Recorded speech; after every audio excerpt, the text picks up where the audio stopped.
Okay, I want to rant and rave for just 1 second before I explain something you can add to your training to get a little bit better results, maybe even a whole lot better results depending on what you're currently doing, and increase your vertical jump.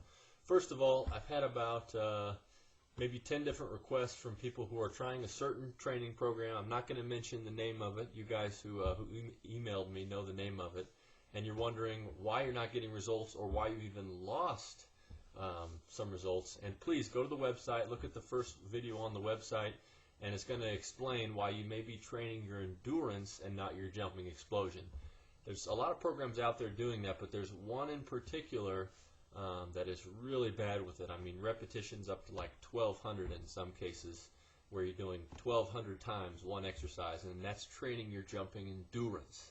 And so just beware of that. I know I've said it 100 times, but I still get a lot of the same type of questions. Okay, first I want to explain a couple of little principles that might help you understand why this principle of training is going to work out.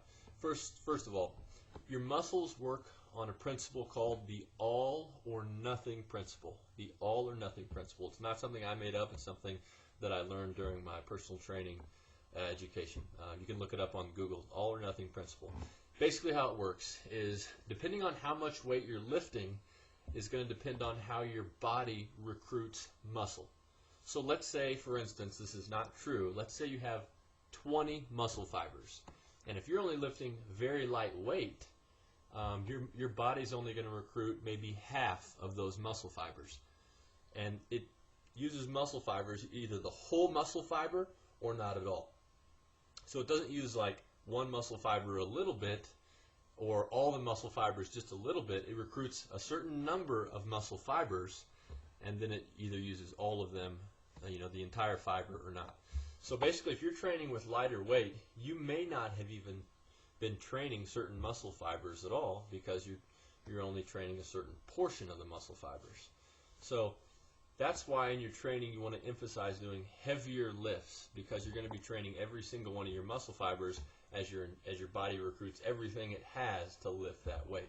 Okay, with that in mind, what I recommend you do, and please don't be afraid to alter your current jump training program. You may be on the strength training, you may be on the vertical jump project. There's tons of good programs out there, but don't be afraid to alter it if this makes sense to you. If it doesn't make sense to you, keep doing what you're doing. But I recommend you do your heavy lifting with 5 sets. The first 3 sets should be very heavy weight. Keep your reps below 10 and do them very explosively. If you do it explosively, that's what you're trying to train, your explosion. So you're going to be following the pattern of doing explosion to gain more explosion. And so the first 3 sets, reps below 10, and then high explosion. So you're just, if you're doing squats, you're doing it like you're exploding.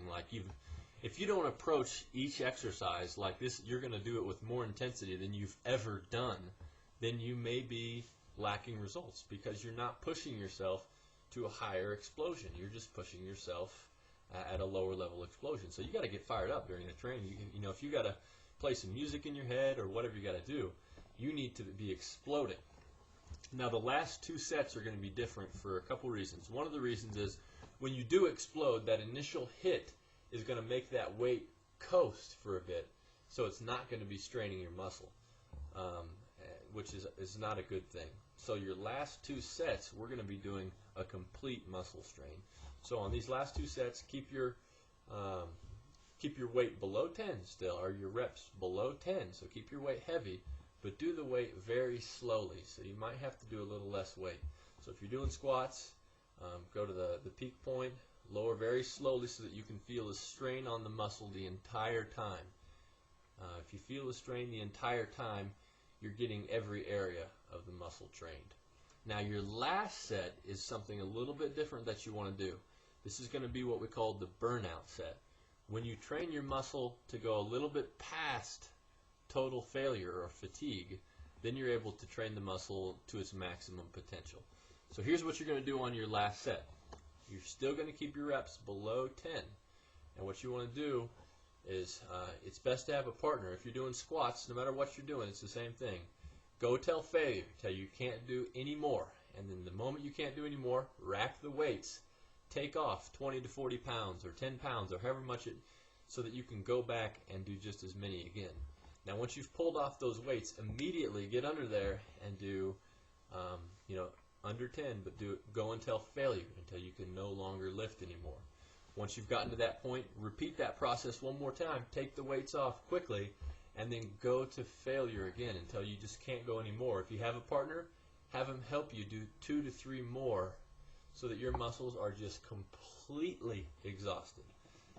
So basically, if you change your workouts to doing 5 sets, the first 3 explosive, and you got to get fired up and you got to explode like you've never exploded before. Do make sure you're warmed up so you don't have any muscle injury and that you're well stretched. But those first 3, explosion. The fourth one, slowly but thoroughly straining the muscle. The last one, slowly but surely straining the muscle, and then taking off, and then going to failure again, and then one more time going to failure, and having someone help you do 2 to 4 more repetitions. So that's the way to completely train your muscle to get stronger and focus on the explosion that's going to help you jump higher. If you like any of these tips, please go to the website. We have a newsletter that's going to send out just helpful tips that are just going to help you fill out your knowledge in your vertical jump training program. It all depends on you.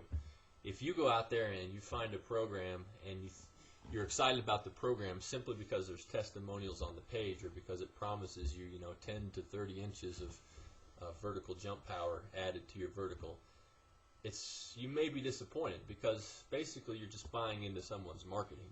But if you go out there, you do your research, you go to my site, you go to other sites, which I can recommend a lot of different sites that have good information on them, you'll be able to develop your own vertical jump training program.